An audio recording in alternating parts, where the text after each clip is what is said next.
Hello and welcome to the End-to-End Football Podcast, episode number 126. You're here with me, myself, Stuart, Kuda, Sean, and Abbas in the building this week for the derby, the End-to-End Derby Weekender, boys. It didn't come out my way. Abbas, congratulations. We will get to that silly picture behind your head. That's done nothing but infuriate me since we've been in the studio here. But listen, let's get off to the London derby that happened yesterday between Tottenham and Chelsea. 3-0 it ended up with Chelsea in the end. I mean, the first half was a bit of a damp squib, if you like, of a football game. Wasn't until... I mean... I said the first half was a maybe Tottenham... That's because Tottenham were on top with the first half here. Man said, yeah, first half was a damn squib. All right. I don't know. I mean, on top, could have really. They were the better team. Okay. They were slightly the better team in the first half until Thomas Tuchel made a little substitution at halftime. Mason Mount for Kante, and no, he just ran the midfield from then on. Really, for the second half, Tottenham didn't even have a sniff. I think the only chance I can remember Tottenham having in the second half was a long-range rolling effort from Harry Kane from outside the area, and that was about desperation. That was about the only worthwhile chance they even had. But other than that, Chelsea just turned it on in the second half. I mean, I don't know what was said in the second half. As I said, the tactics changed definitely for Chelsea, but the attacking impetus definitely changed for Chelsea, because they were just all over Tottenham like a rash in the second half. Like I said, I mean, Lukaku didn't have his best game, and it's got to be said when 2 out of your 3 centre backs score the goals and Kante gets on the score sheet. I mean, that just shows you that your goal scorers weren't scoring goals; everyone else was. Alonso was fantastic as well. After the break, I imagine he rolled back the years. I don't know what's happening. Spurs fans were booing him, but I didn't understand what that was about. The Spurs fans? Yeah, they were booing Alonso every time he touched the ball. The whole pretty much. That's you remember the battle at the bridge a couple of years back, but with Hazard and Alonso came out. Yeah, it's something that Alonso said about the Spurs fans. Then I think, if I remember correctly, if there's any Spurs fans out there, there's not still crying about that. Please correct me. Well, football fans have got a long old memory. They don't forget unless it's something decent for their team. Then they're all right. Correct. What did you think about the game, though, boys? What's the basic phrase? A game of two halves.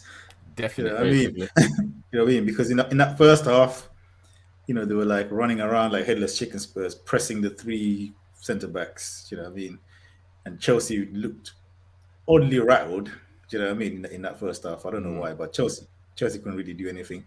Ndombele was just doing vibes in the midfield in the first half, you know what I mean?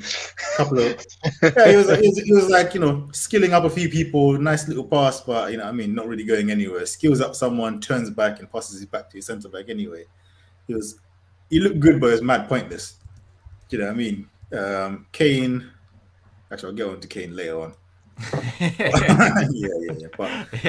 gonna talk about him, boy. We get into that guy later on. But then the second half, obviously they took off Mason Mount, who was having an absolute meh. To be honest, he's been rubbish since the Euros anyway. You know what I mean? Even in the Euros, he was. I thought he was rubbish at the Euros. That's what I'm saying. In the Euros, he was absolutely dead. He's been dead for Chelsea his 5 games or whatever it is. He hasn't really done anything. And then, they brought on Kante and what's his name? Even Werner actually created more. He was useless, obviously, but Werner he actually half decent. But you saw him. You saw he was on the pitch, whereas Mount was just invisible. And Havertz as well is another one, very inconsistent. Yeah, he shows glimpses though of like the player that he could be, but it's 100% not enough. This game was like, it really was just like Kante came on and added a bit more. Chelsea just played with a little bit more urgency in that second half, but I think this game is more to do with how useless Spurs were than what Chelsea done. Because again, like you said, Lukaku wasn't even at his best. You know what I mean? A couple of times that his first touch was, United Lukaku. You know what I mean? He was wheeling back the clock a few times. So normal. Thanks. No. You go back to No. that was only like 1 or 2 touches. The rest of them were decent. You know what I mean? Especially for the one that you put through Werner, where she should have scored. Yeah, he put Werner on a plate a couple of times as well. Did you see that meme about how they were describing Werner and Lukaku up front? It was the guy shoveling it from the ground and then the guy shoveling it out of the barrel. That's how they were describing Werner and Lukaku up front. It definitely wasn't a potent strike force, that's for sure. Yeah, absolutely. So then, you had that going on, and I think this is more to do with how poor Spurs were, because I can't really. Can you really pick out a standout performance apart from people were saying, "Oh yeah, the man of the match is Thiago Silva." I mean, I think it just goes to show what kind of match it was. Exactly. When the man of the match is a centre back on the winning team, it's like, come on. I think the man of the match was Kante. His energy, his willingness to run, and his protection of the back four, and the centerpiece. I think he was out clearly the guy that made a difference. Thiago Silva was all right. Fair enough. He scored. Maybe he looked more comfortable to the English intensity now, but I didn't see anything that made me stand out. If anything, I think Rudiger had a better match than him. I think Rudiger's was fantastic. Out. Yeah. I think Rudiger's come bound and leaps under Tuchel, and scored it for Germany as well in the week previous. He's definitely on it. I think I'd be worried.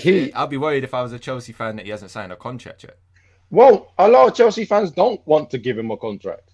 Mad. They want to let him go to get that guy to get that guy from Sevilla. I have no idea what the thinking is. He's playing excellent football. Is it Sevilla or some other? Is it? You know, we got a La Liga expert in here. Don't be quoting if you don't know that. I know he would know. Is the centre back that starts with K? Is it Sevilla or another team? Starts with K. Wow. French guy. They almost signed him this summer. They almost signed him. No, not that one. Not that one. That's he's German. He's from German league as well. Oh man. They almost signed him this summer. I know what you're talking about. I know it's a Kunde. Yes, that's it. Him. Yeah, him. His name went past me, and I didn't want to say the Liverpool one. Oddly enough, Stuart. Damn. I thought the mistake coming. I was trying to get you there. Nah, not having none of that. No, so yeah, like I thought he was brilliant. I thought he was absolutely brilliant. And Jonathan Norton is on point in the comments. He said it. So yeah. But absolutely brilliant performance from him. But again, like I said, Kante made a big difference. He made a big difference. So I think he should have got man of the match. But then that, again, saying that still tells you how bad the game was, where we're arguing whether two centre-backs who was probably a better shout for man of the match, and he wasn't on the winning team, and he let in 3 goals, but Hugo Lloris. How many saves did he make in that game? You know what? He made so many saves in that second half, man. The second half. there must have been. There was an incident where, I kid you not, Chelsea must have had about 6 shots on target in the space of about 30 seconds. There was a box melee, and it was bouncing around everywhere, and it was Lukaku in the end who actually blocked the shot that was going towards goal. Oh, I remember that. Yeah. You know what? Yeah. Actually, that's a very good shout. I'm telling you, because it could have been we don't really worse. Want to give it to a Spurs player, though, do we? Let's just you don't have to. You don't have to tell me not to give it to. That's done. It's a done deal, mate. No worries. Let's move on.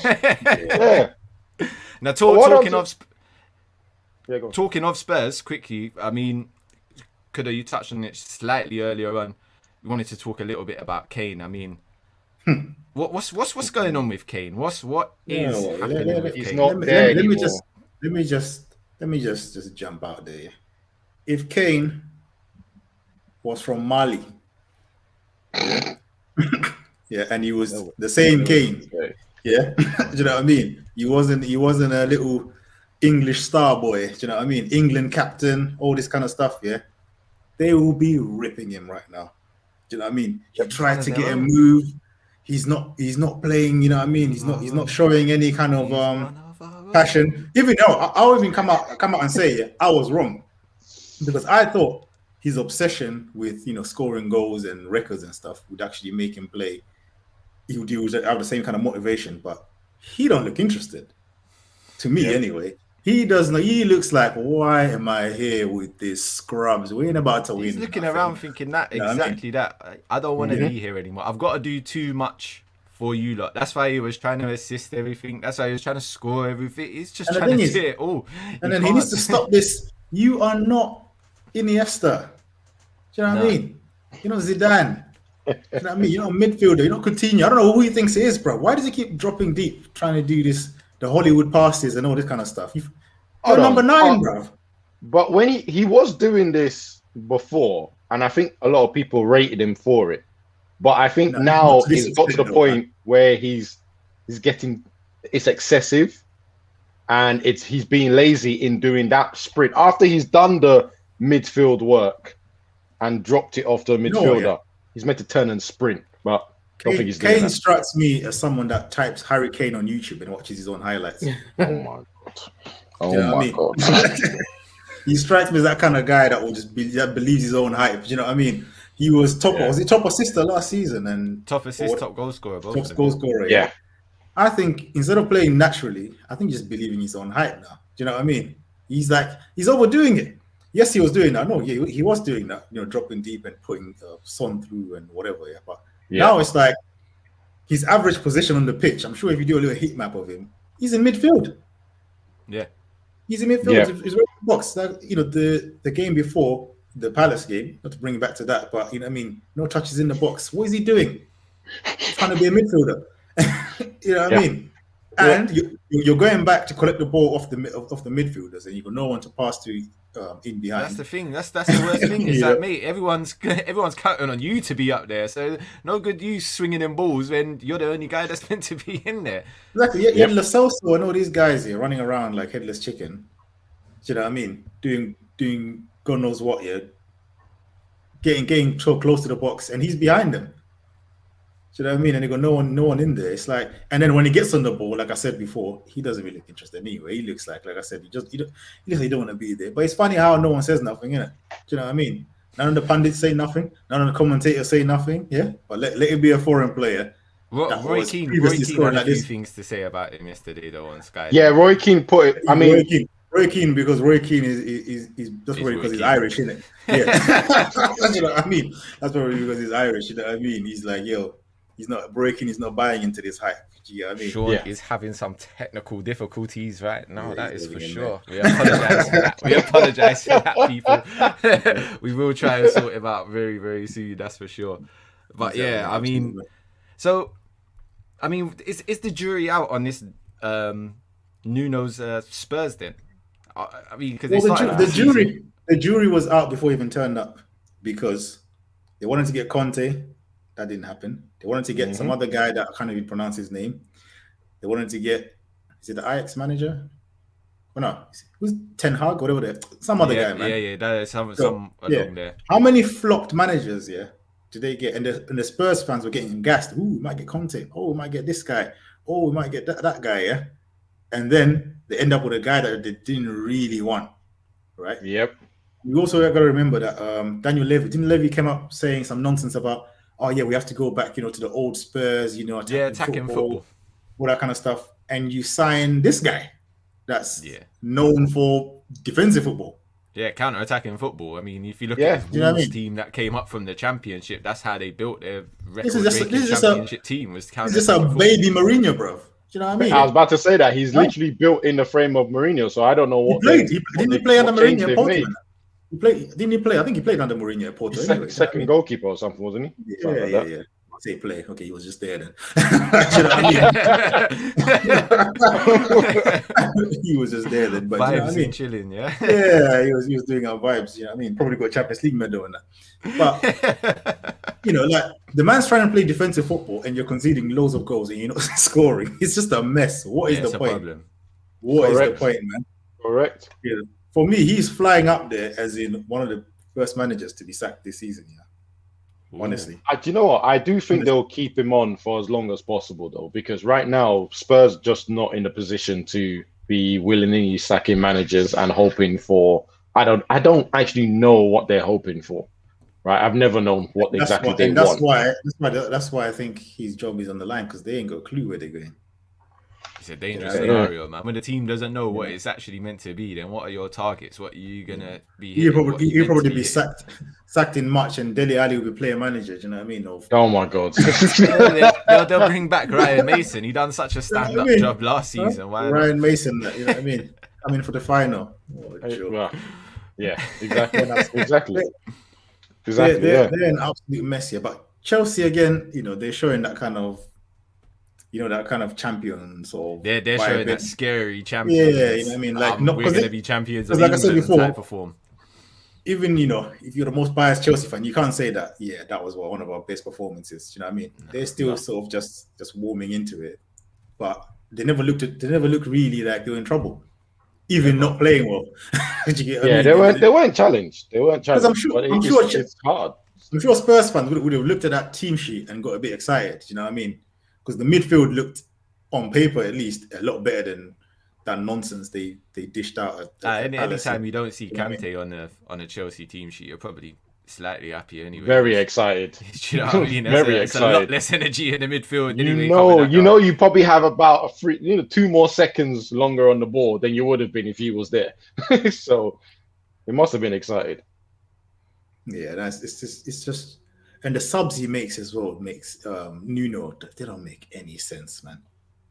When he brought on Brian Hill, and who did he bring on? Was it Skip? Oliver Skip? Yeah. When you're losing, why should Oliver Skip ever step on the pitch when you're losing? Sourceless Brexit midfield. I'm telling you. Quote of the season from you last season. Oh my god. Sourceless guy, bro. He is rubbish. How do you bring him on when you're losing? Now, he shouldn't be on anyway. I'm telling you, Oliver Skip Senior must be like a kit man or something in that Spurs, because there's no way he's playing Premier League football with those kind of ballers, mate. And nah, come on. There's got to be some sort of nepotism in there along the line somewhere. Absolutely. Or there's he's got to be holding something a massive outside of blackmail football card that over someone. explains. Yeah, there's got to be something outside of football that explains his inclusion in the squad. Yeah, because it's not football. It's definitely not football. It's no ability. Yeah, definitely not. But I think, you know, lastly on Chelsea, I think as much as it's so comfortable and rosy at the moment, I think that he's a little worried, though. Just a little worried. Obviously, I think they'll be fine by and large. But those two supporting players that have to play next to Lukaku, very underwhelming. Havertz, underwhelming. Like I already touched on, Mount, very underwhelming. Pulisic is in the flipping wilderness. Ziyech is up and down. Yet to kick on. Yet to kick on, yeah. Very up and down, yeah. Werner is a big threat, as in... No, he is not. I mean, a threat as in pace and all that kind of stuff. However, he can't finish his dinner. Do you know what I mean? So he's a bit... Headless chicken in the penalty box. Although I still think they were better off yesterday with Werner on the pitch, because although when he came on against tired legs and he caused trouble, you know what I mean, with that pacing behind and that kind of stuff. Unfortunately, yeah, there's no end product. He's a bit like, you know what I mean, he's just the German, you know, who's that Traore, bro? Do you know what I mean? just running. Pace and acceleration. I'm telling you, bro, just pace. German Traore, but with no strength. Do you know what I mean? Just the speed and that. You know, but yeah, I do think that there's just a little bit of, I mean, probably, you know, someone will come good anyway out of all them players. I can't imagine, is that 4 or 5 players not playing well the whole season? That's you know, I don't think that's possible. I think Havertz will probably do what he did last season. Yeah, probably do what he did last season. He'll come in and out during the season, and then like when he's really important, he'll step up. Yeah, you know, yeah, and then everyone will start. Yeah. And everyone start mentioning him as a world-class player again. That's what will happen. Yeah, no, definitely. Yeah, that's a good point, man. They've already gone to what, in my opinion, is the hardest away ground. Do you know what I mean? In the league. You know what I mean? And got a draw with 10 men. True. You know what I mean? That's worrying, actually. Come to think of it, it's actually quite worrying. You know, they've already done that. And now what? Are they away at City as well, or are they at home? They're at home. It's at home. Oh, wait, God, they're getting out of the way anyway early. You know, so you know they're looking good at the moment. In a very, very good I'm glad position. I had them down to pick to win the Premier League this season. My pick is joint top, man. My pick is joint top. Liverpool is out here, man. You know what I mean? Don't count them out. The big guys are back. Tell them again. Tell them again. Oh boy! It looks like I come back just in the right time, boy. We got the technical difficulties sorted out, and you know what? Just in time as well, because look who we got in today, Sean. Nicholas is back in, so I mean, don't worry, we will be talking about Arsenal. All right, let me just address you though. If you can't come and talk when your team is in a bad way.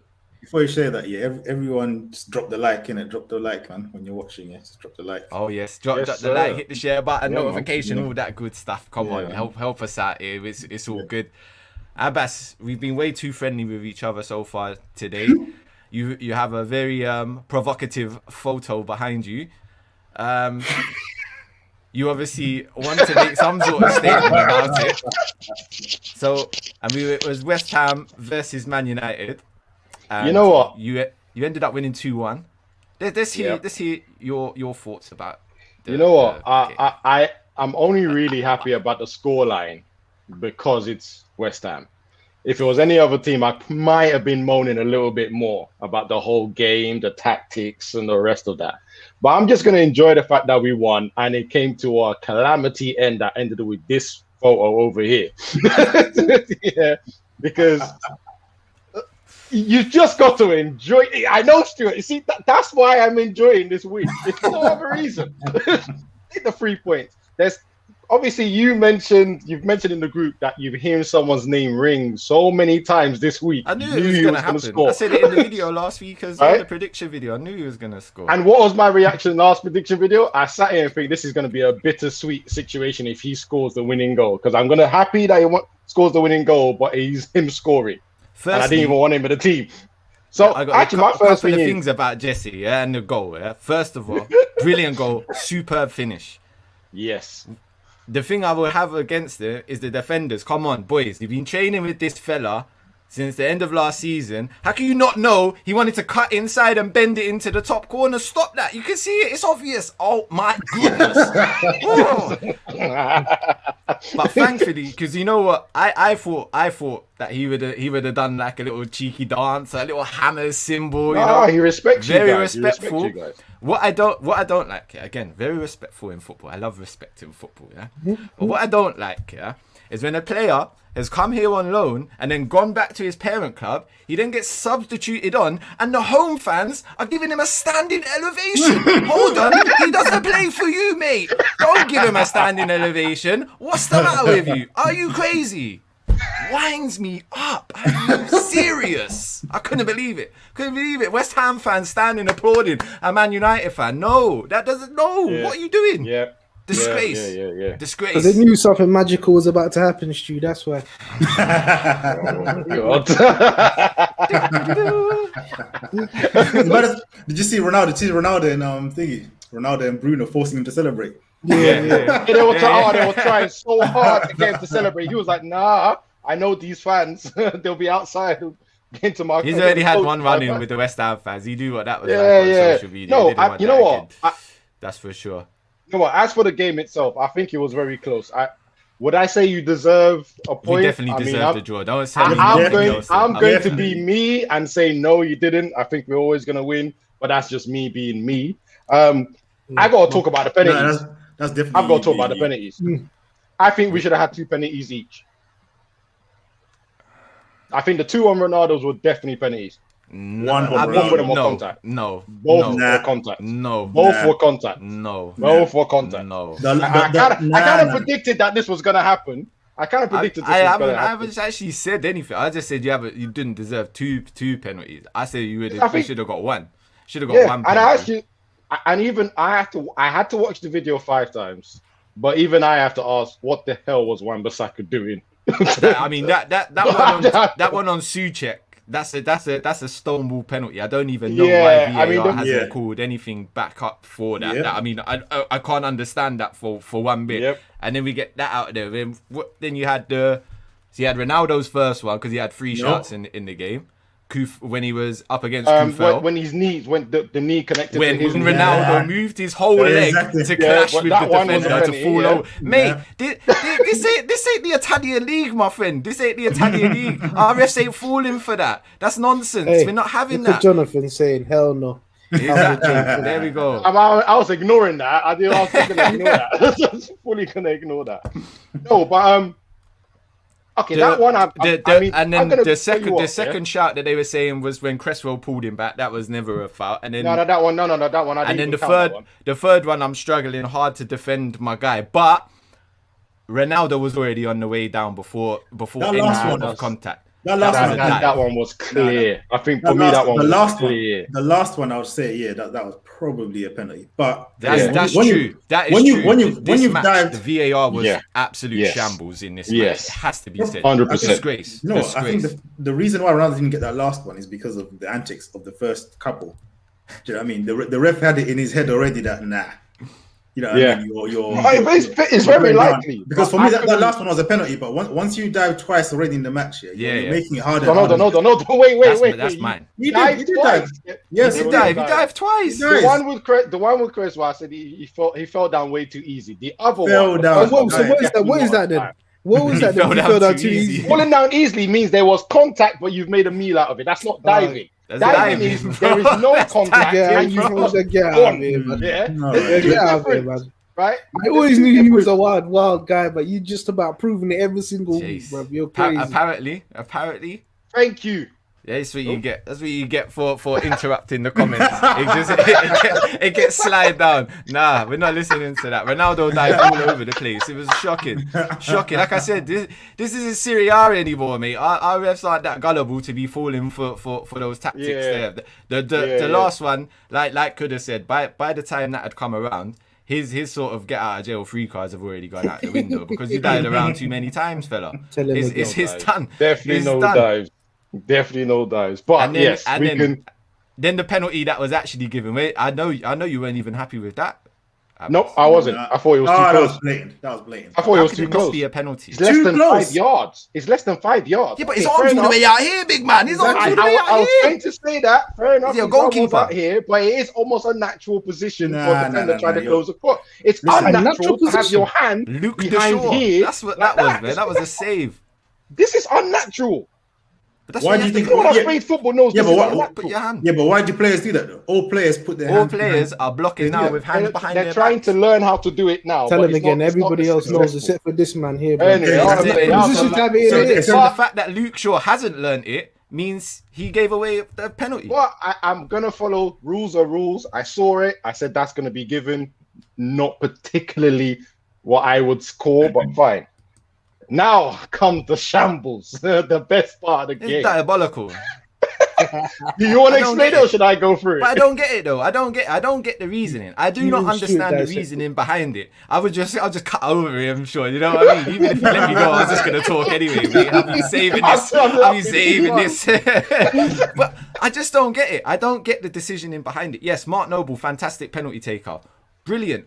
Wonderful. But he's not on the pitch. He hasn't been on the pitch for 8 months. Why all of a sudden do you think that he's the guy to step up and take a spot kick when, like I said, he hasn't kicked a competitive ball in 8 months? So he's had no warm up, no little even dummy shot on the sideline, no nothing. Someone kick him a ball, something, anything to get those hamstrings working. He still had the bib. Exactly, that's what I'm saying. He was eating his dinner. That's what I mean. He just had the bib on. He was eating his dinner, mate. He was already packing up to go home because the full time whistle was just around the corner.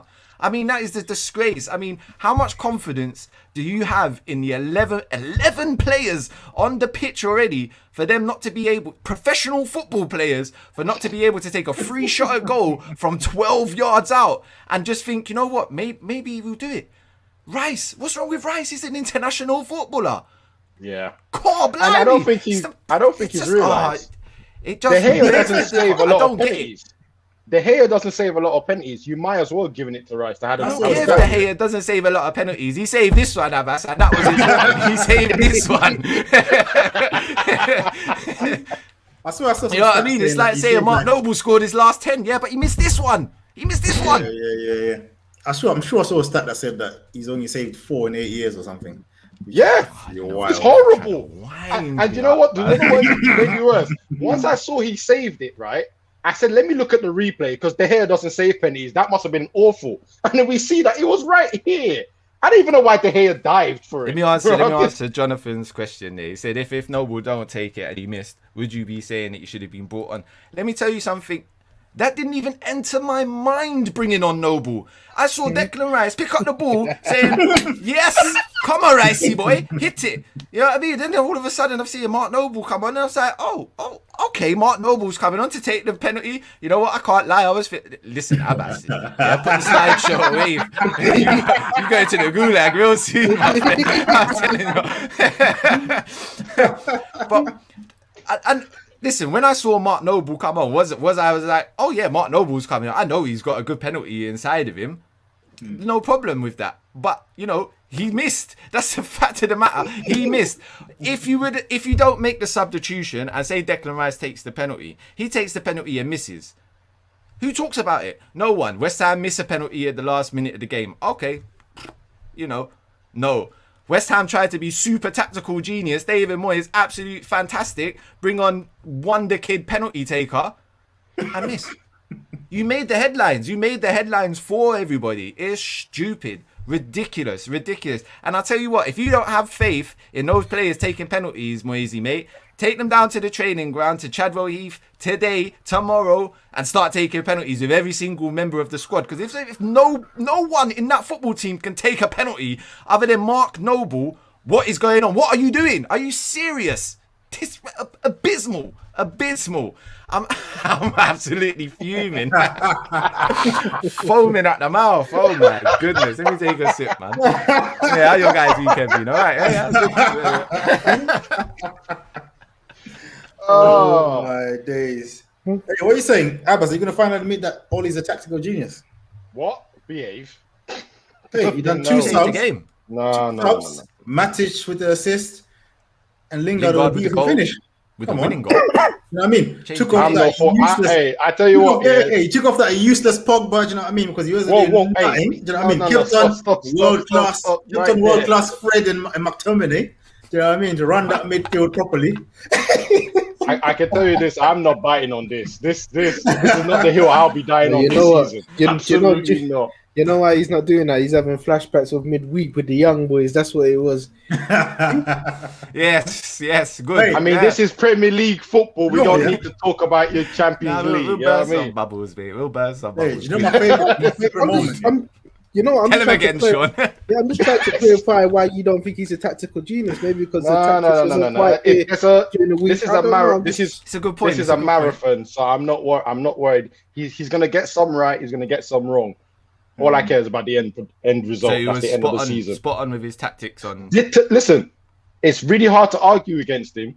When the two players that he brought on were part of the winning goal. So is he not a tactical What genius? about what Nicholas is saying here? What about what Nicholas is saying here?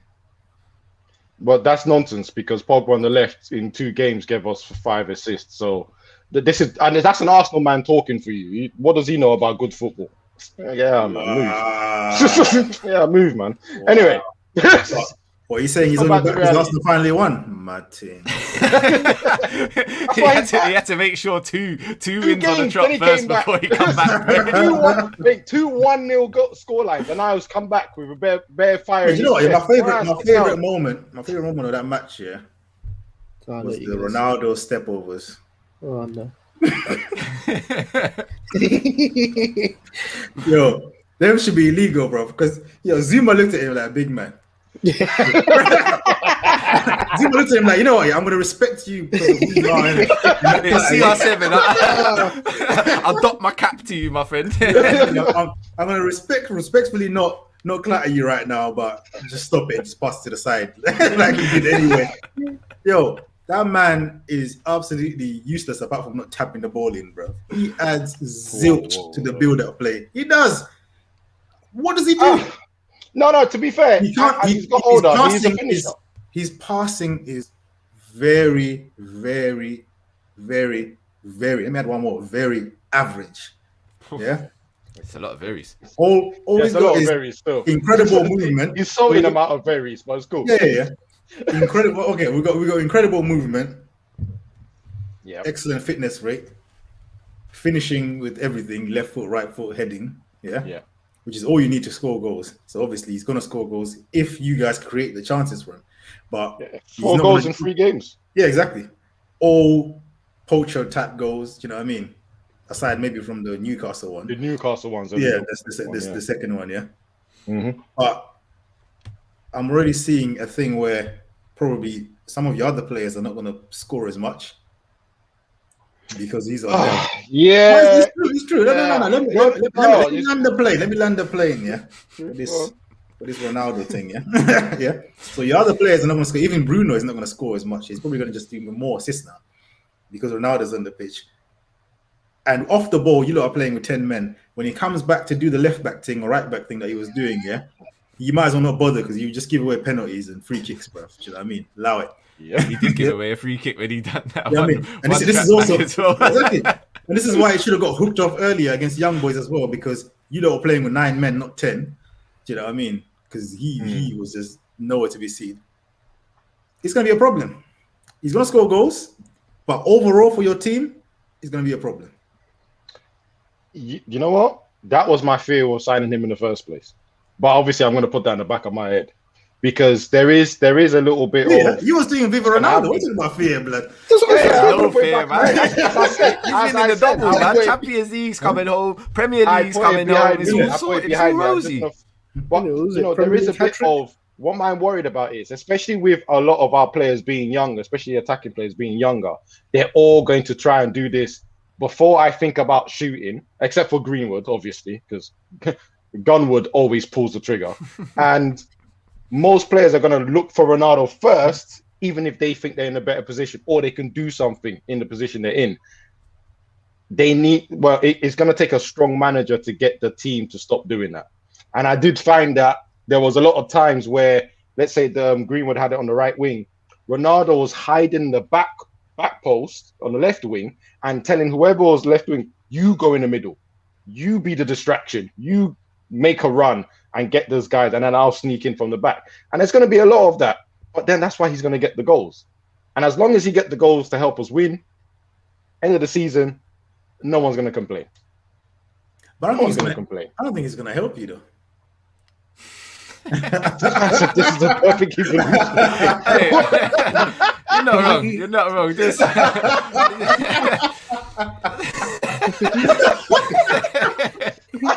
Yo, I'm going wild, bro. Fair play, Polar Knights. Hey, what fair play? I mean, I just had to look across there. Around you guys. I saw that and I thought, yeah,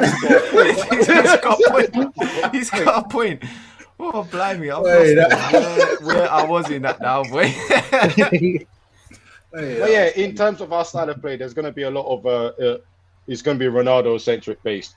The good thing about that is if he's getting man-marked, then hopefully other players can sneak in and get the goals in. But yeah, I don't think... He's still a massive threat. I mean, watching him, obviously, first time since coming back from the Premier League on the weekend, man, every time the guy gets the ball inside that box and he starts shimmying around, you think, panic mode. Yeah, panic mode.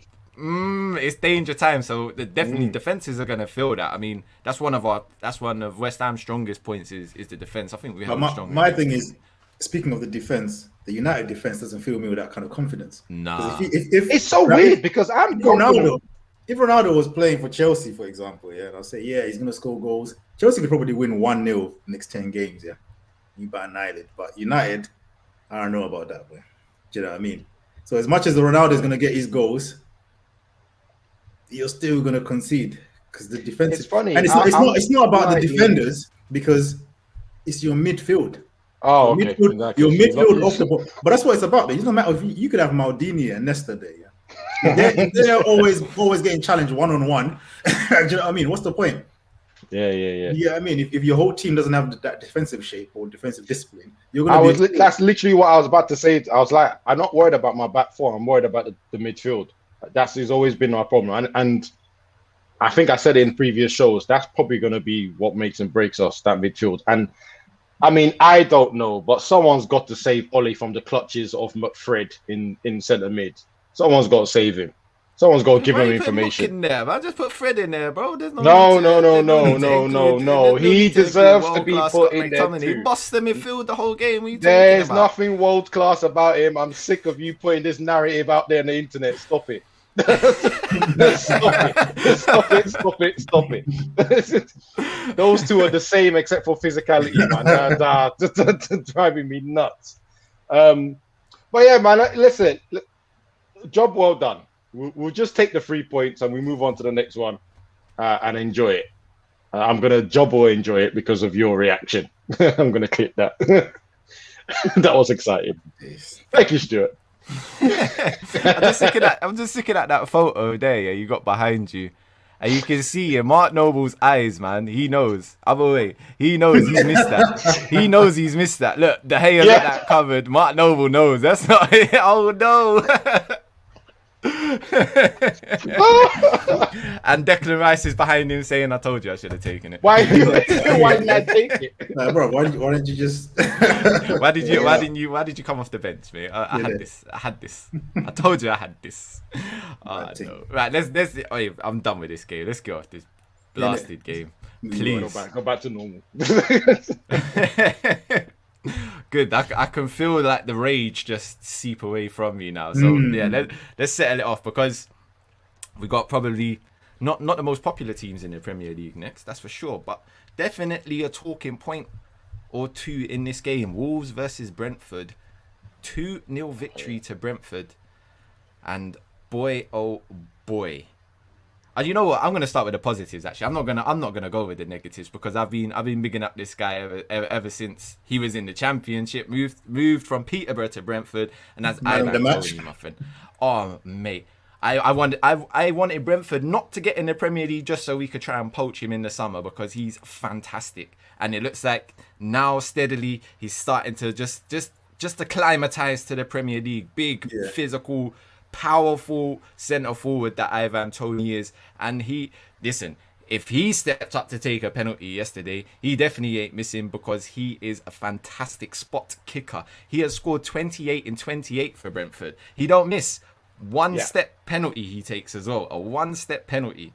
Unbelievable. He's a monster. And Wolves' defence couldn't handle his physicality whatsoever. Yeah. And I think a lot of Premier League defences are going to find that if they're not willing to match Tony's intensity and physicality, they're going to get rolled over by him.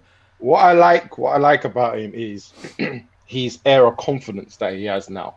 He doesn't have any self-doubt. I mean, I saw an interview with him when he was talking on YouTube. I think it was some football thing, and then he was like, "No need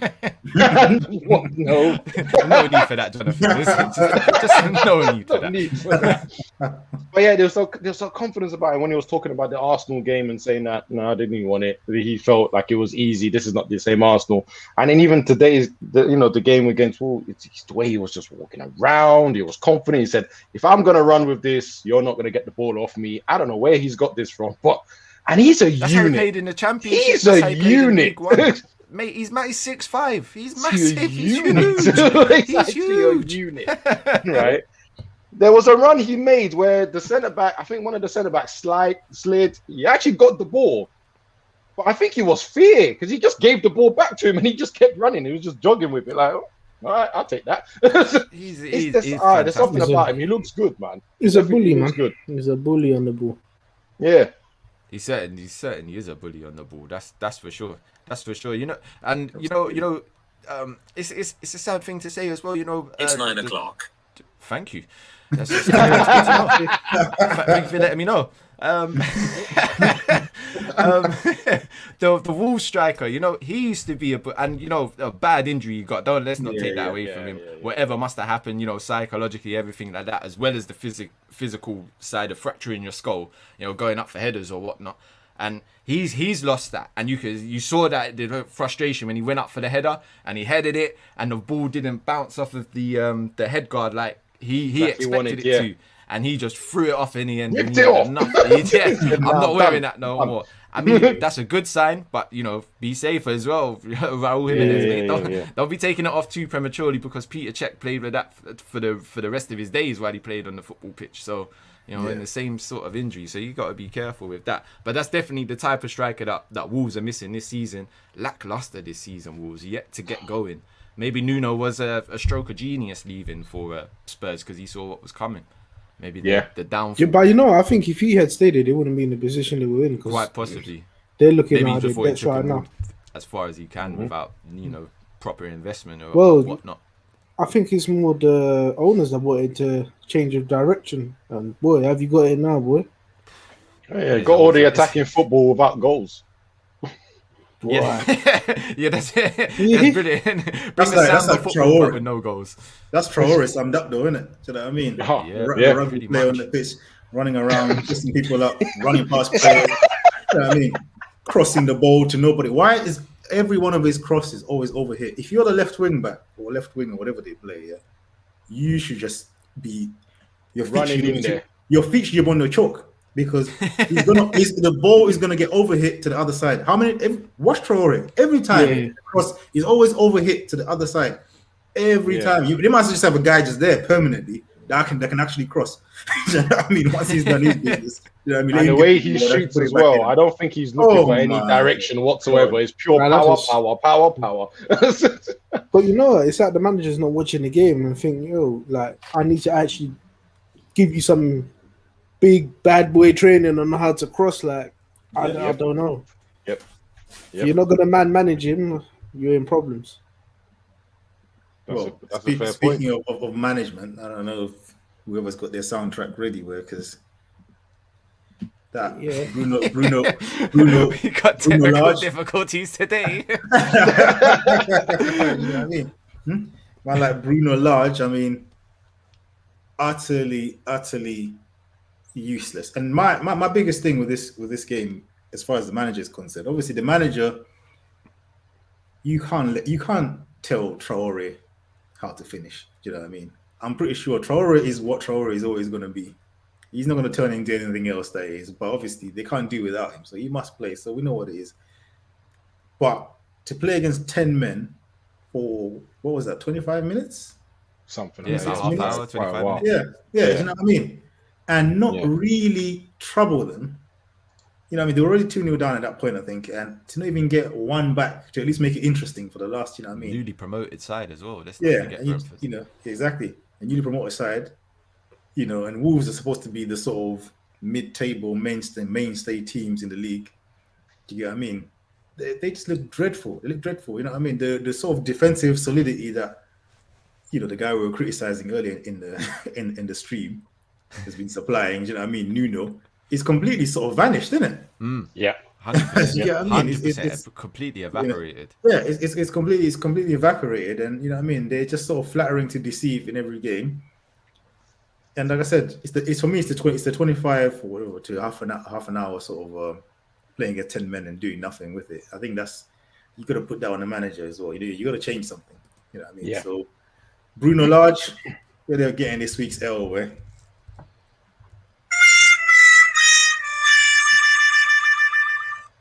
You are one pathetic loser.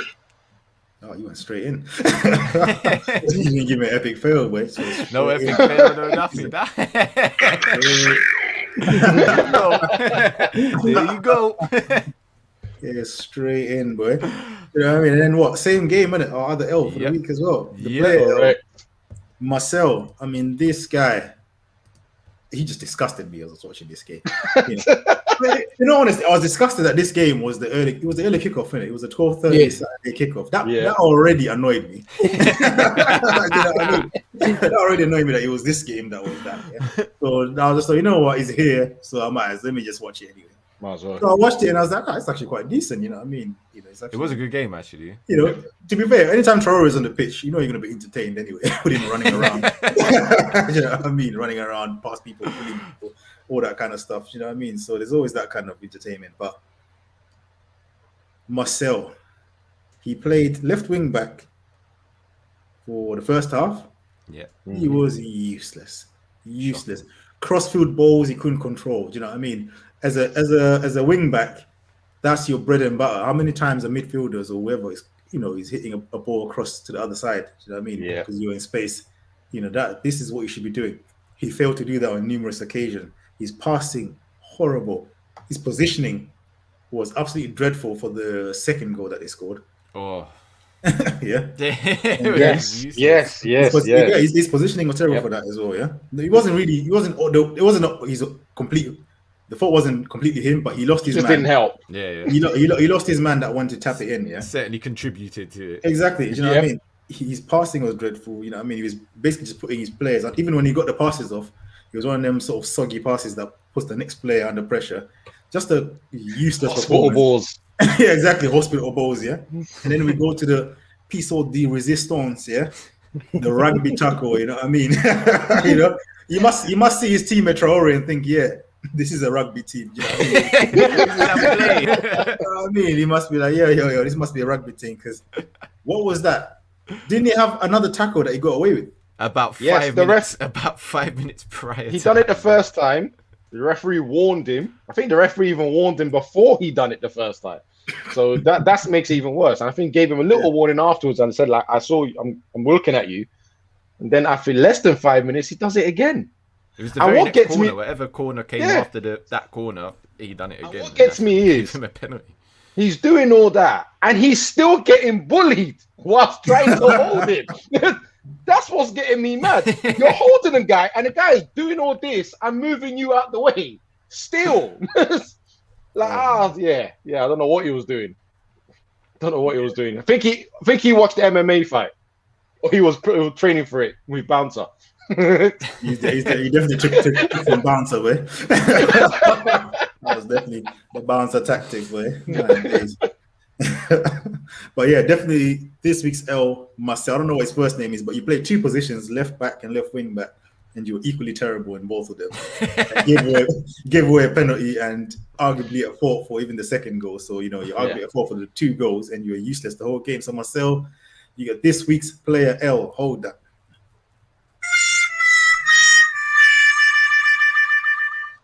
Epic fail. You are one pathetic loser. I don't know why I said hold that like he's watching it. he might be. He might tune in later for the highlights on the YouTube channel. Oh my God. Oh, what game are we going to next? Do you want to do? Unfortunately, we go to the second E2E derby, a much simpler affair. You know what I mean? Than your game where you arguably deserve the draw. I'll start it off before Sean tells that stat. It was a world-class performance and all that. You know what I mean? But very, very comfortable for Liverpool.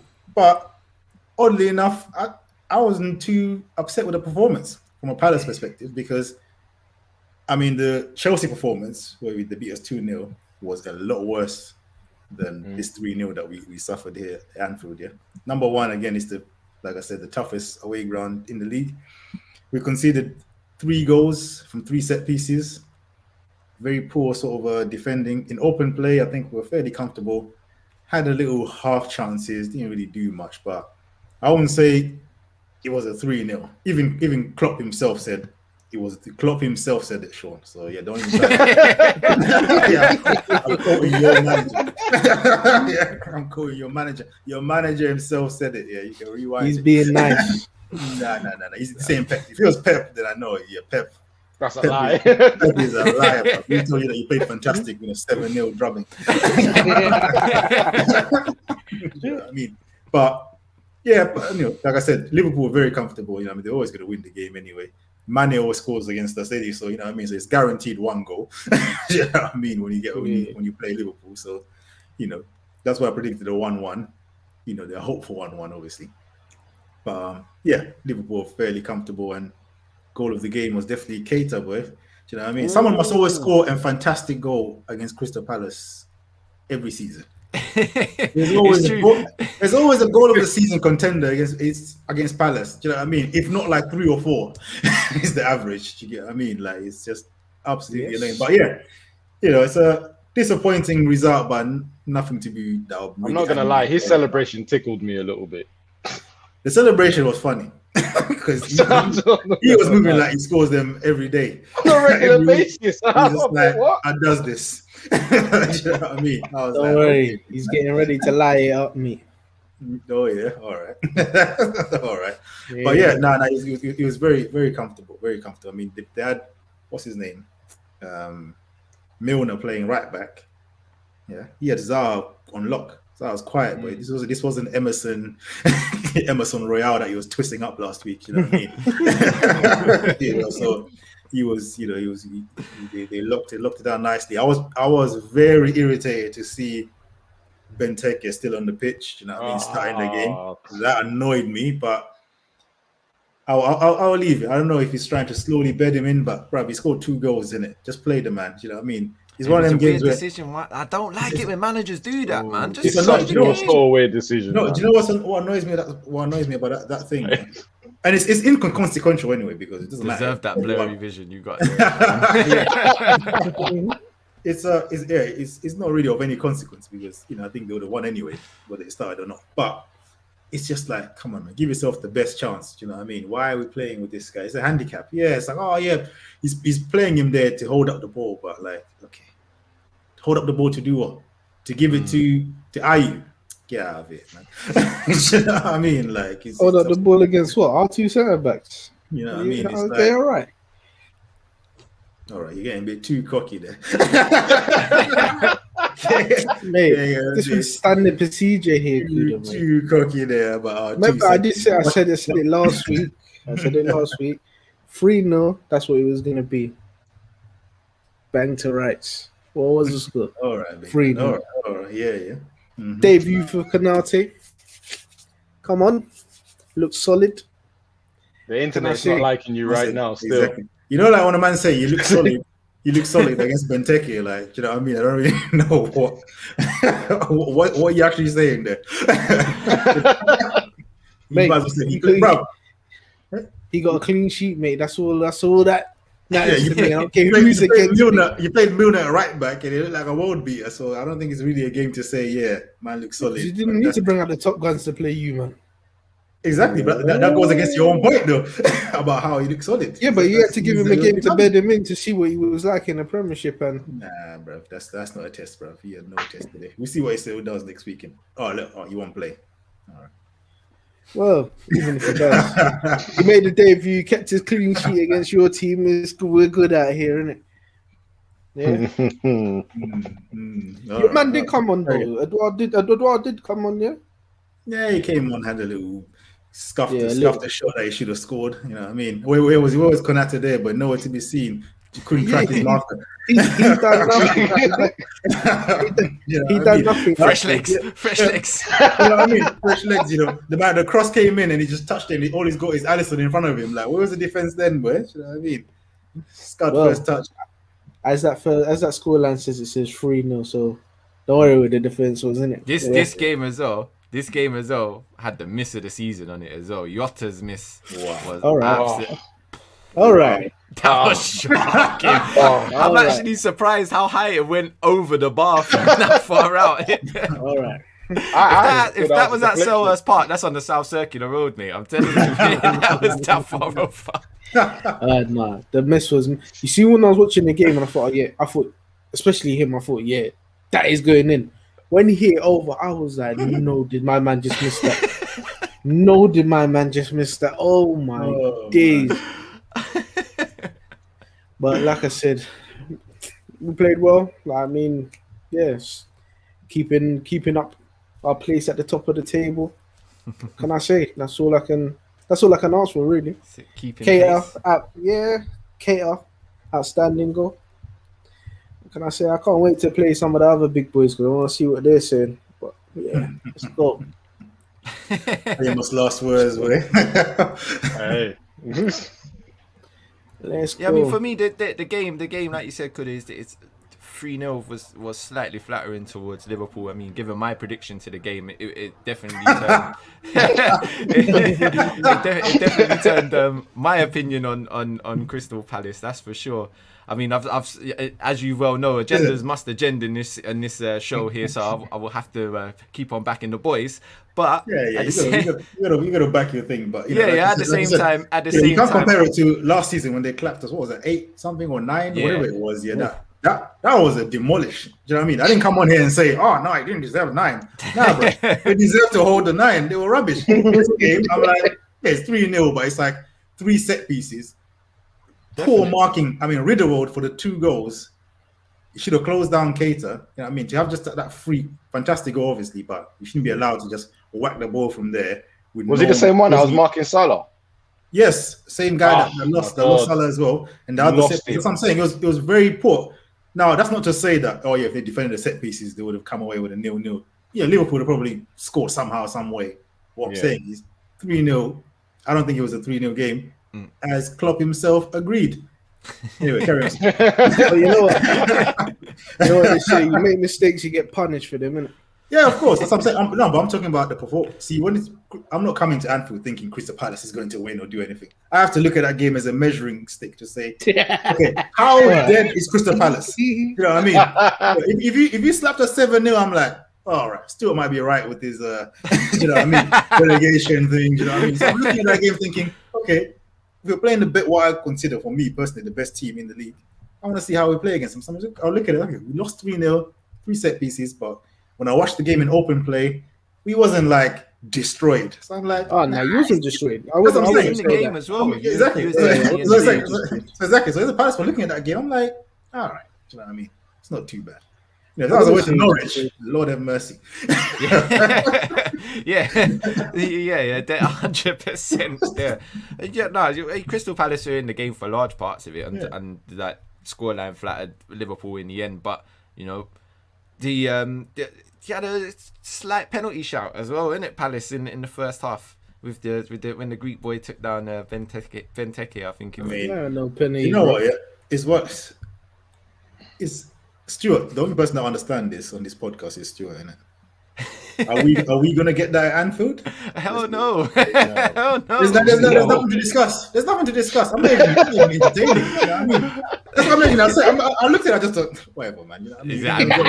It's at Anfield, Crystal Palace. You know what I mean? If it was at Old Trafford or the Etihad or whatever, you're not getting that. You're not getting that, man. Do you know what I mean? I think it's like you're not. The small teams, they don't get those decisions in the big teams. It happens in every league. That's like normal. All right, so cool. Well, Abbas, you thought it was a penalty, yeah? Yeah, you would do anyway. Abbas can't even remember the incident. Yeah. No. It's the one when he was on the back as he was running for the ball. Over there. For me, it's something that should have been looked at. That referee probably should have had a look at. They should have sent him to the screen at least. Yeah, I'm not saying it was definitely going to be given, but at least send the referee to the screen. Yeah, but if VAR has checked it and they've looked at it and they've deemed it not a penalty.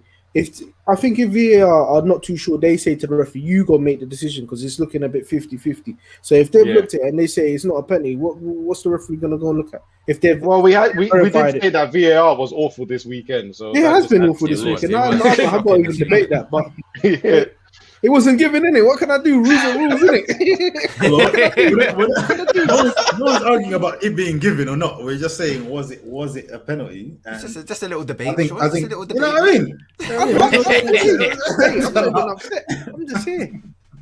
He was a penalty. If that was Salah running through and you know what I mean, one of our defenders tripped him up like that, you know what I mean? That's getting given. Absolutely. Rules are rules. I mean, that's getting given, man. Come on. So, but like I said, it's inconsequential. It was a comfortable game for Liverpool, whether the penalty was given or not. So it don't really change the match. Listen, I don't even think it changes your.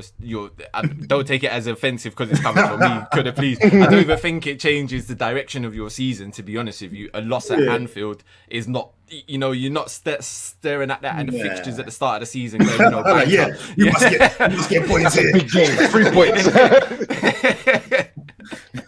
So I don't think it's going to be detrimental to where you end up in the season. And from what I saw, man, you lot are definitely coming on leaps and bounds from the poor positions that I had at the start of the season. So I might have to be eating my words come the end of the season. Talking about me eating my words, let's go to the next game. I think we covered that one fairly substantially. Hopefully we still got some left in the chat because it's Burnley versus Arsenal. And I know we got a couple of Arsenal fans, surely. I mean, how do you feel? 2 wins and a bounce, 2 1-0 draw, wins. You know what I mean? Things are going rosy. Arteta, You know what I mean? Statue coming, surely. Elite I think they've beaten all the relegation teams that they're going to battle with, innit, this season. So they should be very happy. You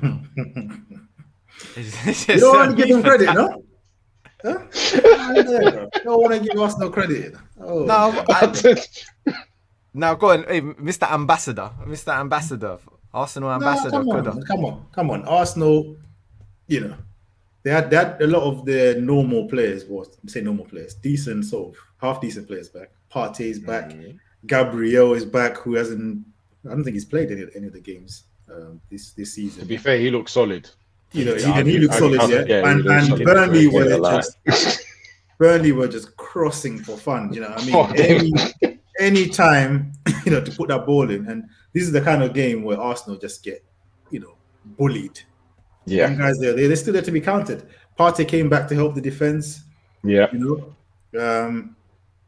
obviously Odegaard. Ben White looked all right for once. Yeah, even Ben White looked decent. Odegaard slapped in an absolutely beautiful free kick. You know what I mean? Nice little curler there.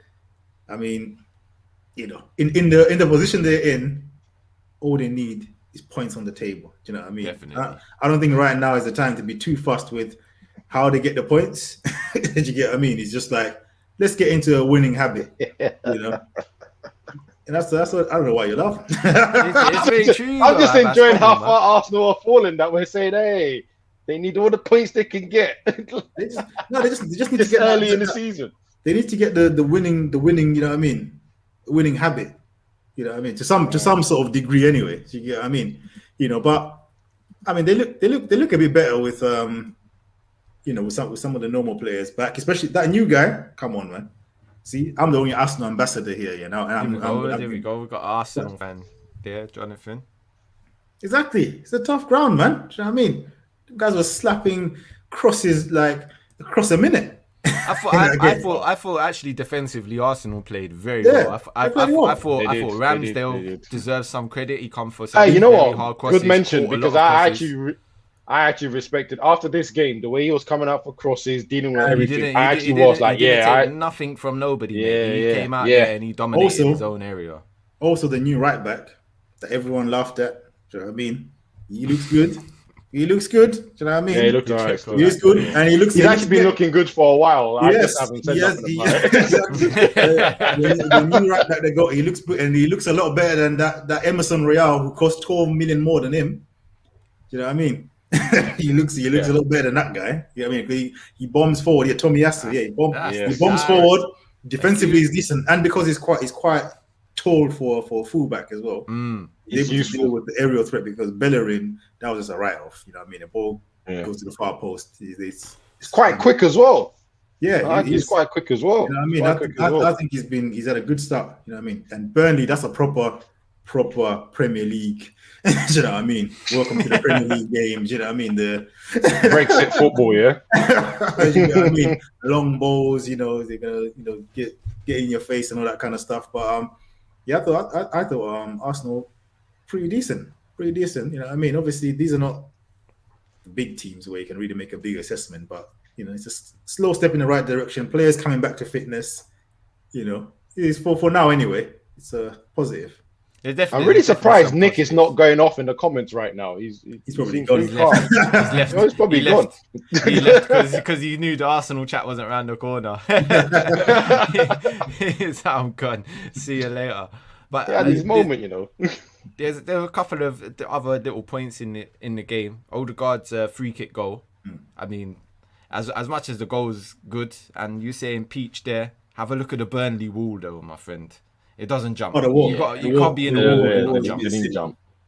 You can't be in the wall and not jump. Not taking anything away from your victory, Arsenal. Did they have someone laying down at the bottom? Nah, I don't think they did. No, they didn't do that. That's why they didn't jump. We're Burnley. We don't do this laying down on the thing. We just sit here and stand. You know what I mean? We take the ball in our face and then never jumped.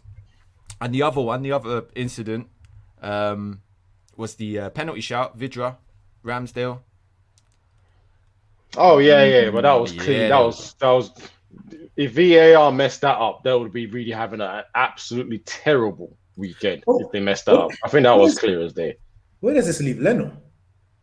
So is Leno now Um, second choice now? What's Gulag. going on? He's in the gulag, innit? Yeah.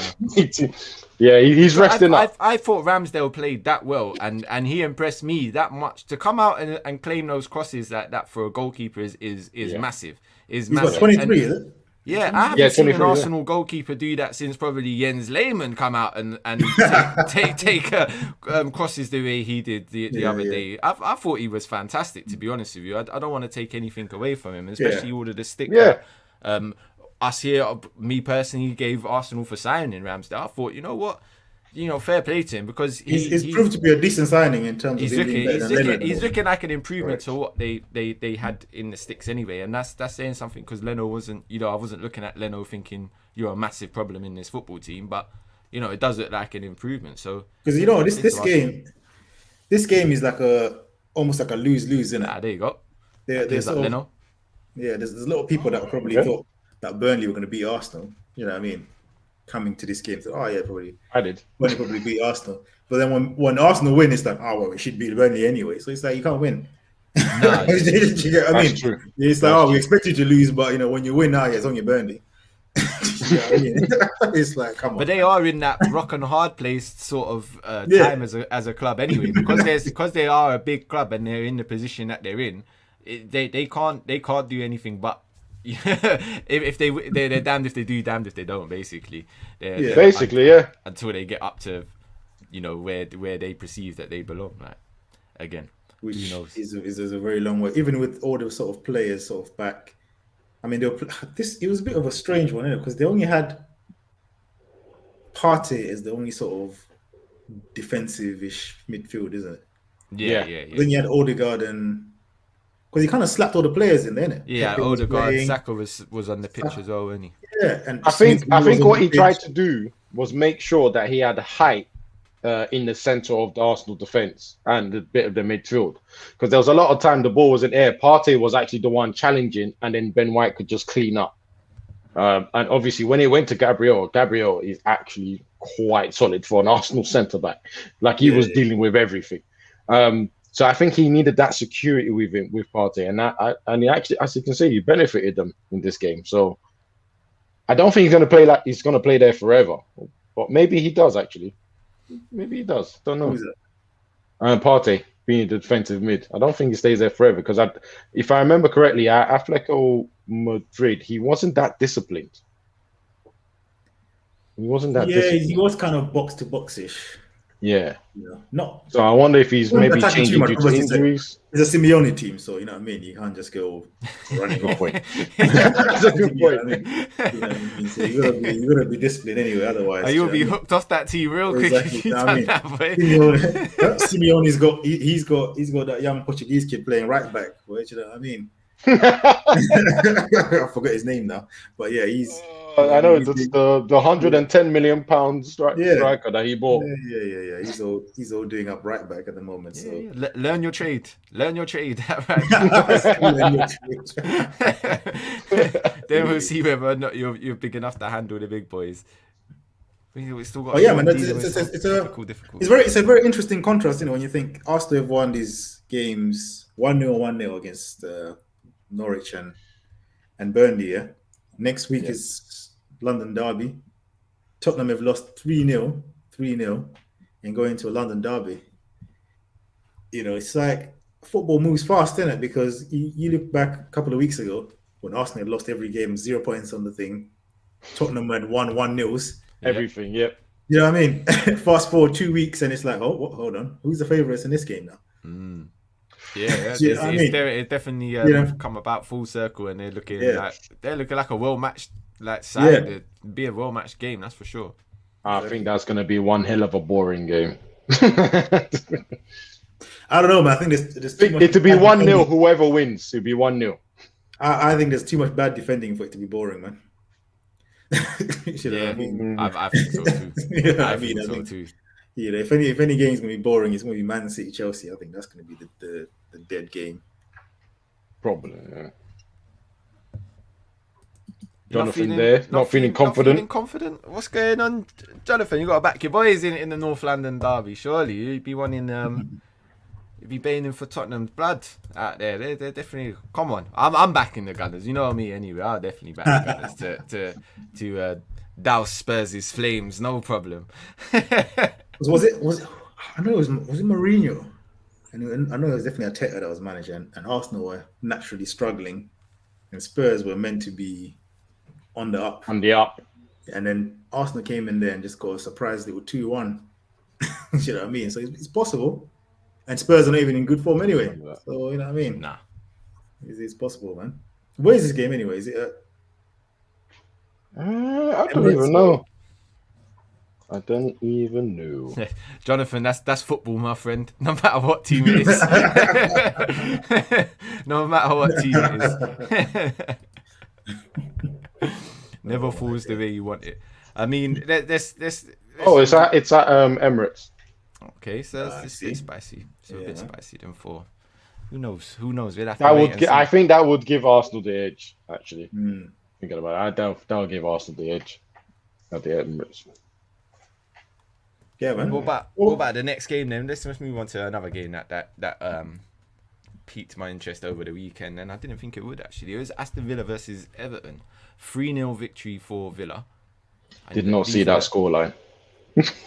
I mean, I fancy Villa to win it, but I definitely didn't see a 3-0 drumming, basically. Yeah.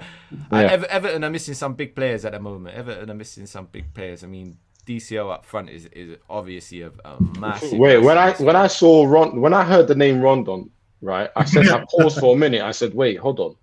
Why does that name sound familiar? Why does it sound familiar? Who's he playing with anyway? Who's he playing for? I didn't even know he's at Everton. So it's only when I saw him there, I was just like, transfer window. Yeah, so when I saw him, I was just like, it's probably going to help a lot to the scoreline for Aston Villa's. And I think I did bet that. I thought it would be a draw. So far away from a draw, this result. So far. But that first goal, absolutely astonishing. I loved it. I mean, am I the only one thinking this? But did Matty Cash find like one of Grealish's old headbands in the locker room? Headband, yeah. I'm gonna bust that. That's gonna be me. Model replacement. I'm the new Grealish around here. I put the headband on and banged it in the top bins. It's like, yeah. Where's my £100 million move? Oh no. Yeah, because I didn't really know anything about him, and then I saw the goal. And as he was running off, I said, "Bro, you got the headband Grealish thing, bro. All right." I'm telling you, boy. Copy paste, yeah. All right, fine. There's another footballer on YouTube, boys. You know what I mean? Watching Grealish videos.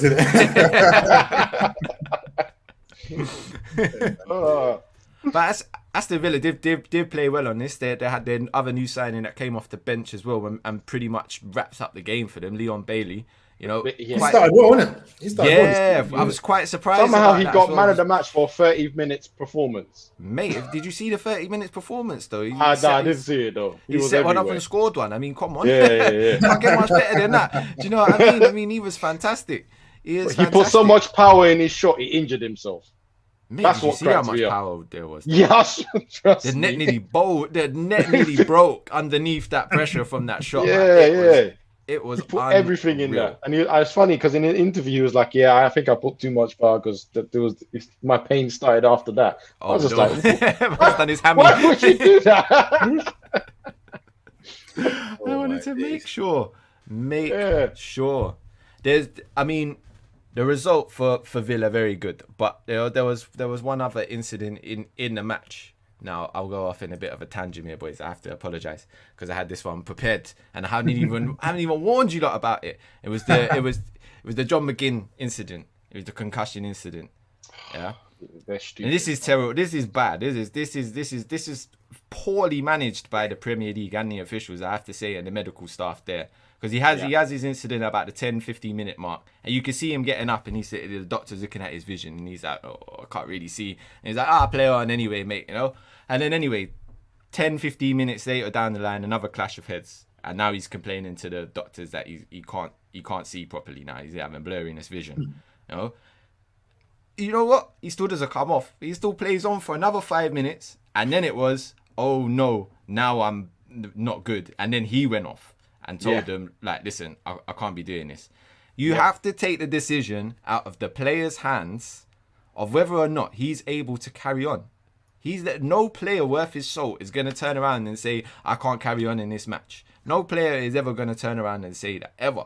They're professional players, they're athletes, they want to win, they're driven to win. If you ever want to know how serious a concussion can be in sport, go watch the film. Was it Concussion, in fact? Will Smith. Fantastic. Do you know what's funny about that? You have to think about that as well. Yeah, I was like, what film is that? It's like, oh yeah, it's called Concussion. No. Maybe I'm suffering a concussion from that, man. Jeez. But another good film is Any Given Sunday as well. That focus a lot on, and believe me, that's NFL. This is NFL concussions. And didn't We're they talking come about out? geezers Was it that last walk season? around in helmets. Yeah, Pardon me? Didn't this come out last season after The concussion substitutes? Yeah. Yeah, and after the Jimenez thing, they were saying, "Oh yeah, we have to concentrate on this." Blah blah blah. There's this whole, the jester nonsense that. Yeah. So the substitute that they done, doesn't count to their 3 substitutes that they're allowed because it's a concussion substitute. So there's no effect on the game whatsoever. It's just safeguarding the player. That's all it's doing. Yeah. But then, where's the duty of care from the doctors and?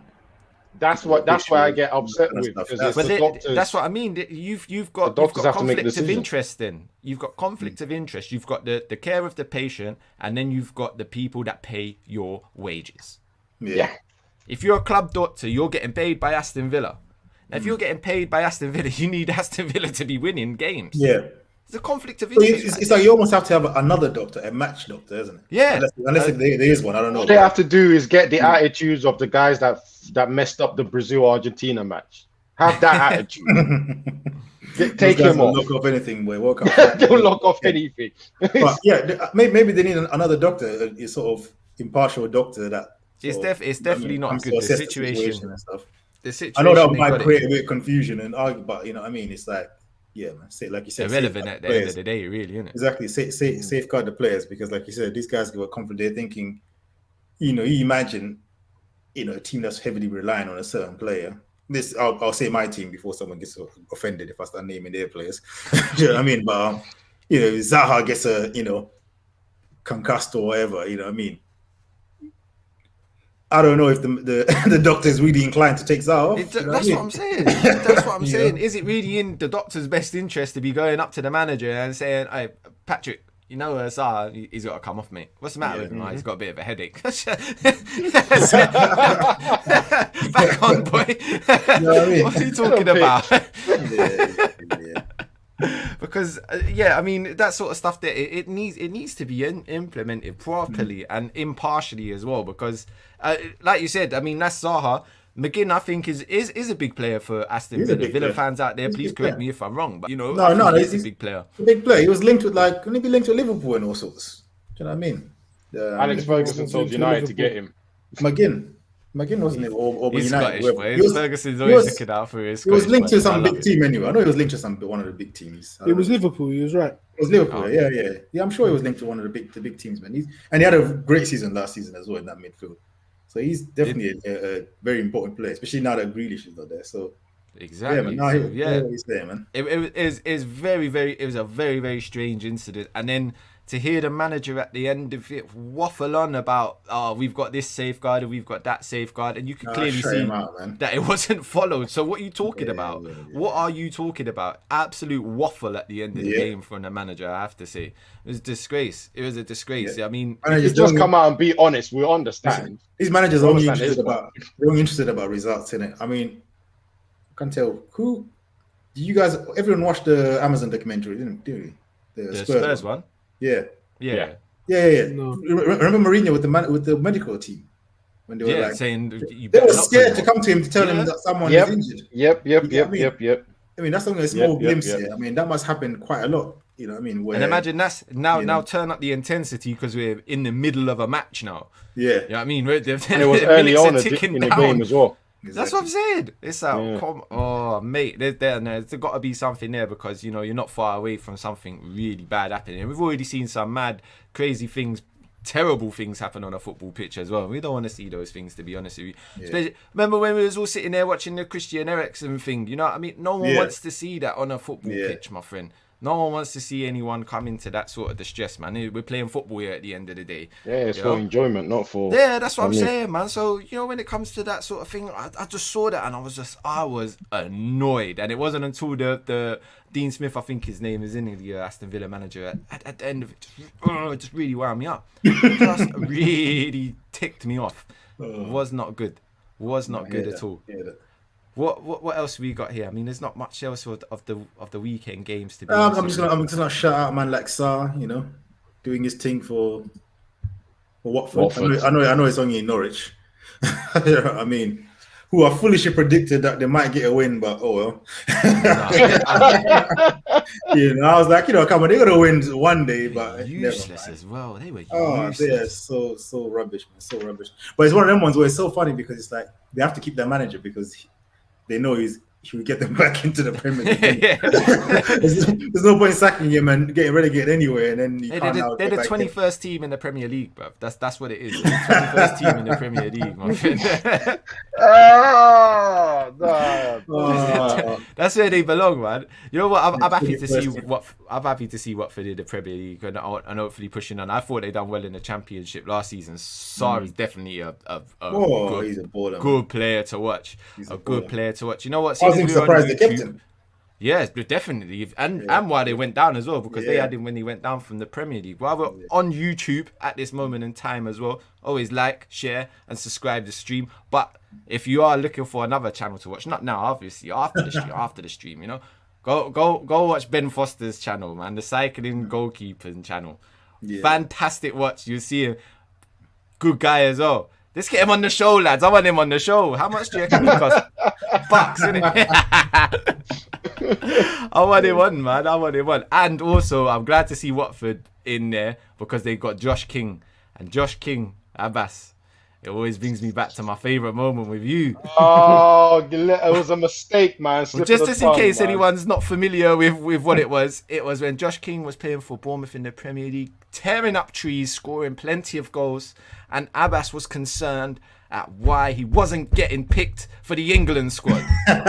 Why is that, Abbas? And it's a double shame. There's a double shame because he used to play for United. I should have known where he was from. And I forgot. It totally slipped my mind.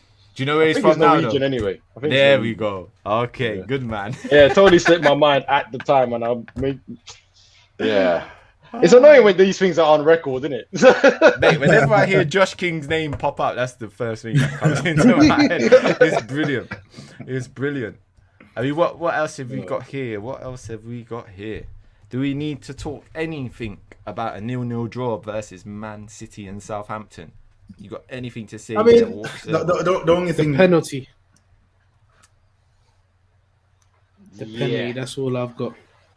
Yeah, which was... How it wasn't given, I don't know. Oh, the Walker one. Yes. That he sent him off for. He gave the penalty and sent off Walker and then rescinded it all. That's the one, isn't it? Yeah. That shocker. I don't know how that wasn't a pen, to be honest with you. Yeah, and if you give the pen and a foul, it's got to be a red card. So the referee got it spot on, and then VAR just went.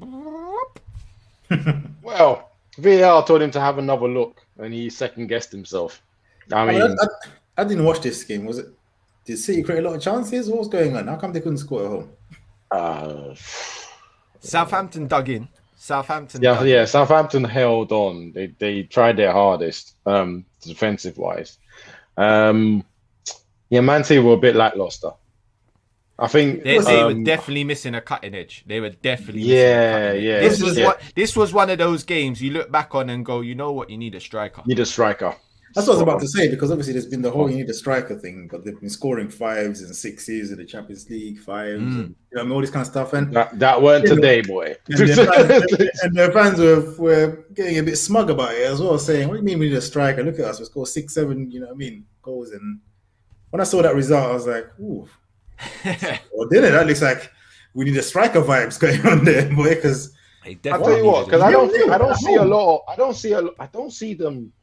A lot of games where they don't score, and it's also a lot of games where Southampton don't concede a goal.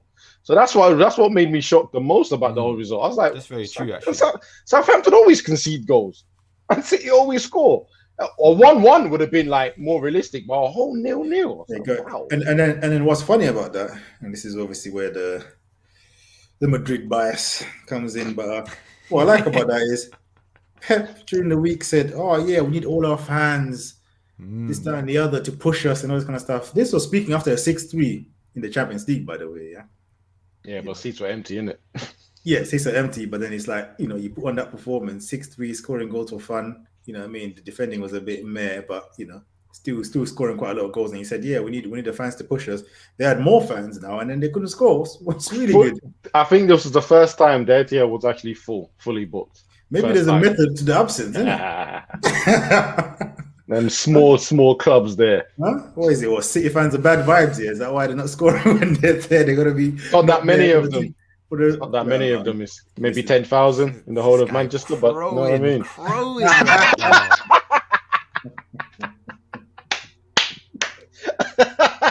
of the stuff I've been seeing here about City and tickets is hilarious. Oh, man. It's hilarious. Do you know what I mean? So buy one, get one free. They just throw in a City ticket for no reason. I think the tickets came down to like £15 and they still couldn't get people to come. Yo, Street was saying if you get a speeding ticket around that way, they'll give you a City ticket. When you say the Etihad season ticket, yeah? Man gets 12 points. It's a ticket for life. Ticket for life. I'm telling you. Banned from driving. That means you can't go anywhere. Go to Man City Stadium. I saw so many memes, man. You know that coin machine. You know that coin machine at the pier, the fair. You know you go to that. No, the little 10p one. Yeah, and you know the coins are like dropping. They just had a City ticket on the top. City ticket ready to drop, bro. You know what I mean? Oh, definitely some United fans were making these memes. You know what? Yeah. Since they're the only team in Manchester winning trophies, in it, so I'm sure United fans are gonna get their laughs in somehow. Yes. Love that from you. Love that from you, Kuda. Was that necessary? I was crowing a bit too loud. Yes, I gotta bring balance, man. You know facts are facts, my friend. I gotta bring balance to the thing. You know what I mean? Let's not get too excited. You know what I mean? They're the only Manchester team winning trophies out here. I got too comfortable there. I thought everyone's gonna be on side. All right, cool. All right, cool. Kuda was okay with the Pep vibe for a minute. Kuda okay with the Pep vibe, and then it got too heated. you crowed a bit too loudly, my friend. That was your mistake. That was your mistake. He was getting a bit too bossy for my life. Yeah, a bit too bossy, big man. But yeah, man, nah. I don't know what's going on over there, but that's a good point. But yeah, anything else? I think that's it, innit? I was just looking at the rest of them. Brighton versus Leicester. I mean, not too much. Brighton. Do you know what? Yeah, Brighton plays some beautiful football, man. The only thing I was about to say. I was going to say not too much to say there, but Brighton plays some football. You see, Graham. He's Harry now. There ain't no Graham, bro. That guy's a magician, bro. Harry Potter, bro. Because the players that are on the pitch here and the football that is playing, my brain can't compute what's going on. It doesn't comprehend, man. It don't comprehend. Because you look at the man individually, yeah, like, okay, individually, actually, let's speak to Abbas as a United fan. Basuma, obviously. But aside from Basuma, who from Brighton would you sign? I kind of like that Mope. There's no one. I like that the forward or that Mope. I mean that for like United. No, for Basuma's the only one. No. Yeah, Basuma's the only one. Basuma's the only one. And I like, by the way, the way he's come out and said he thinks he's the best player in the league. Go on, son. This week. That's confidence, boy. Do you know what I mean? And they're sitting there level on points. They're level points. They're 12th, isn't it? 12 points. Yeah. 12 points. Like, what? 5 games and won 4.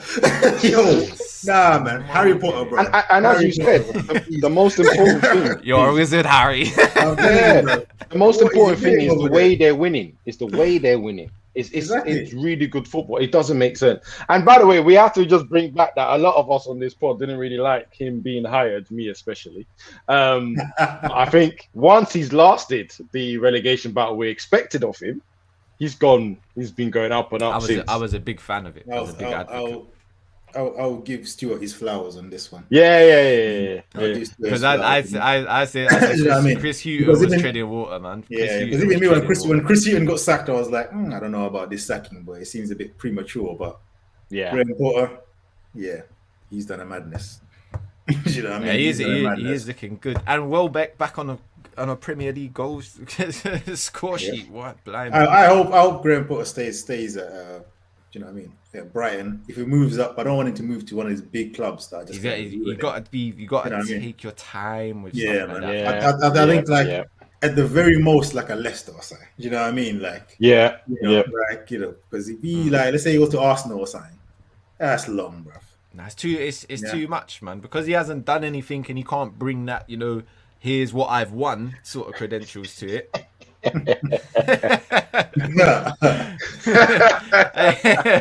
You're a wizard, Harry. Bro. He's not Graham Potter, bro. He's Harry Potter, bro. Because I don't know how he's doing this. Welbeck, he's a dead guy, bro. It's like, nah, man. You have to respect him, man. You know what I mean? They're sitting there fourth at the moment. They're gonna stay there, but still, Yeah, they're doing well. You gotta respect. Doing well.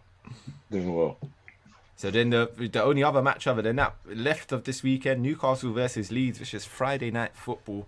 You would have expected a little bit something a bit more entertaining from these two teams, but again, not really. It was a bit lackluster to say the least, to be honest with you. It was a one-player show, innit? And that player belongs to Newcastle. Outside of him, I'm surprised the Leeds game wasn't open. Do you know what I mean? I'm surprised the Leeds game only had 2 goals in it.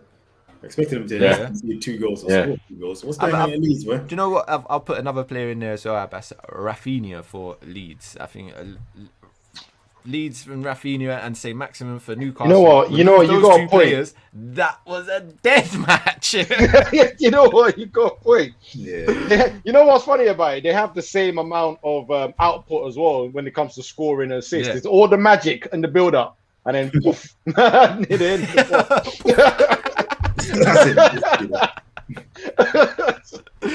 the bad decisions all the time for both of them when it comes in the box, but they're still so entertaining to watch. But yeah, outside of those two, I don't know what's up with Brentford. He's a bit this season. He's been poor, man. I mean, the last time I watched it was a Liverpool game. I thought he was dreadful that game, man. He had a lot of not chances, but just poor runs, poor touches. Just man. He's not looking good. But I just think it's just one of them teams that teams that play a specific way. The Premier League, the second season, boy, they always get that kind of second season syndrome, innit? Yeah, when everyone's sussed what you like and kind of deal with it. It's not quite as bad as what Sheffield United were in their second season, but definitely Leeds have got that sort of. But you see, the thing is, flavour of what happened at Sheffield United. I'm not saying it's the same thing. It's definitely. Yeah, but you know what? Because it's an early start. Don't say that just yet. No, It's not a good early start. That's all I can say. It can still go downhill for me. So, oh yeah, we know it's early because United are level on points with Liverpool, so we know it's still early days. That's how I know Sean's connection isn't peak right now because he would be rolling around right about now as well. with this man up here, Mate, you know what? My connection is mad right now, but I heard everything you just said there. Think of yourself, Kuna. Yeah, corner of Abbas for me. Oh my days. I'm having some mad technical difficulties. I don't know what's going on, but I do love the comment. So yeah. We do apologise for Sean's technical difficulties, but as you can see, he's still in the building. All right, that's the weekend's roundup. While we still got Sean here, before we cut us out again, just in case, let's go on to the predictions for next weekend's Premier League. Right. I've got Chelsea v Man City. I'm going with a 2-2. Chelsea v Man City. Chelsea v Man City. Well, I'm gonna go 1-0 Chelsea. 2-0 Chelsea.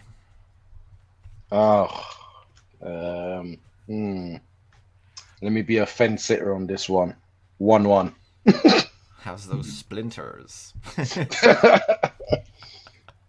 Right, we got Man United v Villa. Ooh. Going with a 2-1 United.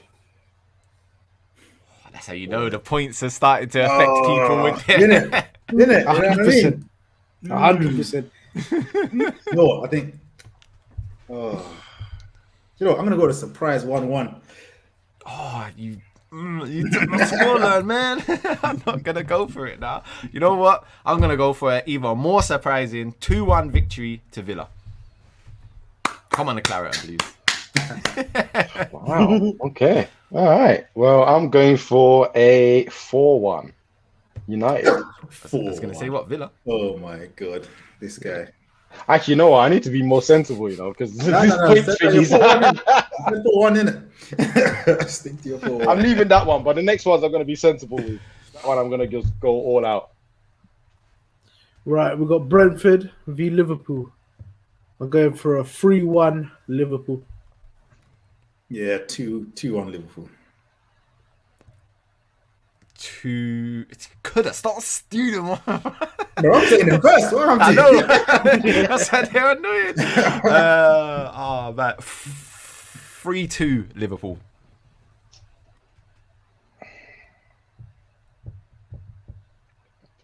Yeah. Having to fight his bias, innit? Like with Yeah, sense. you It's can't like, help is that, do I be sensible? Ever or do I since just you be an released idiot? that points table, could have, man. It's been peaked now. Screw it. 2-2, man. Fence sitter. The splinters are getting worse. All right. We got Leeds v West Ham. I ain't sitting on the fence on this one. I'm going for a 2-0 West Ham. Leeds v West Ham. Oh, Antonio is back in it. Yeah. I'm gonna go 3-1 West Ham. Ooh. We never do well against Leeds, man. Leeds always beat us. Oh, but can he do it, Paul? 3-0 West Ham. Go, you Hammers. Come on, West Ham. Just make sure Noble don't take pens in it. That's it. Hey, no. We're in training this week. Penalties all week long. You know what? The way leagues have been looking, I'm going 2-1 West Ham. Oh, you back West Ham? Oh, we're going to lose, man. 2-1 West Ham from Abbas. Yeah. We're going to lose. All right. We got Palace v Brighton. Yeah, Oh. I'm sorry, M23 bro. derby. Oh, Yeah. the most useless derby in the universe, way. Like a team that's miles away. My lord. I don't know. I'm going to go with a 2-2. What'd you say? Are we at home, yeah? Yeah. Yeah, I'll back my boys. 2-1 Palace. Let's go. 2-0 Brighton. I think that's actually sensible, Stuart. I'm not even going to beat you.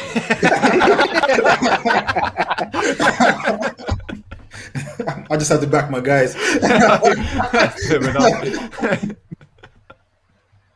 Yeah, 2-1 Brighton.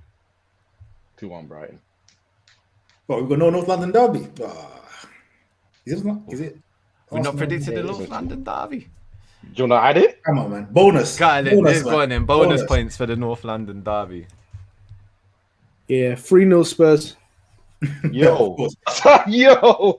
You know what? 3-0.